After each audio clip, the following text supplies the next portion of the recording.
আবু উমামা আল বাহিলি রাদিয়াল্লাহু তাআলা আনহু থেকে বর্ণিত হাদিসে নবী সাল্লাল্লাহু আলাইহি সাল্লাম ইরশাদ করেছেন যে আমি একদিন ঘুমন্ত ছিলাম, হঠাৎ করে দেখি দুইজন লোক আসলেন, অর্থাৎ দুজন ফেরেশতা আসলেন। এসে তারা আমার দুই বাহু ধরলেন,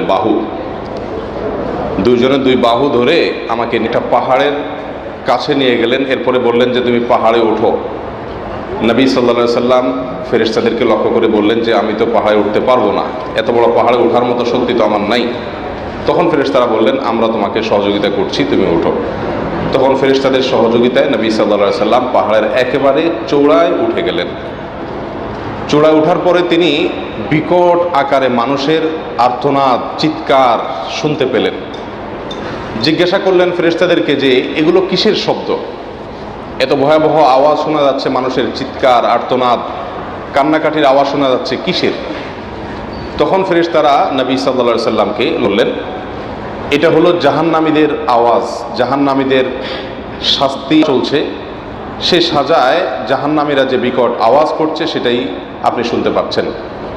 নবী করিম সাল্লাল্লাহু আলাইহি ওয়াসাল্লাম বলেন তখন একটা পর্যায়ে গিয়ে কিছু লোককে দেখতে পেলাম যে তাদের পাও উপরের দিকে বাঁধা, মাথা নিচের দিকে, উল্টা দিকে তাদেরকে ঝুলিয়ে রাখা হয়েছে এবং তাদের গাল কাটা এবং সেখান থেকে রক্ত ঝরঝর করে টপটপ করে পড়ছে। নবী সাল্লাল্লাহু আলাইহি সাল্লাম বলেন আমি তখন জিজ্ঞাসা করলাম ফেরেশতাদেরকে যে এরা কারা, এদের দুরবস্থার কারণ কি? তখন ফেরেশতাগণ নবী করিম সাল্লাল্লাহু আলাইহি সাল্লামকে বললেন এরা হলো সেই সমস্ত লোক যারা পৃথিবীতে জীবদ্দশায় রোজা রেখে রোজা ভেঙে ফেলেছে, এই জন্য তাদের এই শাস্তি চলছে। এই হাদিসটি সহিহ ইবনে খুজাইমা এবং সহিহ ইবনে হিব্বান এই বিশুদ্ধ সূত্রে বর্ণিত হয়েছে। এই হাদিসের আলোকে আমরা জানতে পারলাম একজন মানুষ রোজা রেখে যদি ভেঙে ফেলে তার শাস্তি কত ভয়াবহ এবং কত মারাত্মক। প্রিয় ভাইরা, কোন এক সালাফ বলেন যে এই যদি হয় রোজা রেখে ভেঙে ফেলার শাস্তি, তাহলে যারা রোজা রাখছেন না, রোজা রাখেনই না, আল্লাহ মাফ করুন, তাদের সাজা কত জঘন্য হবে, কত কঠিন হবে।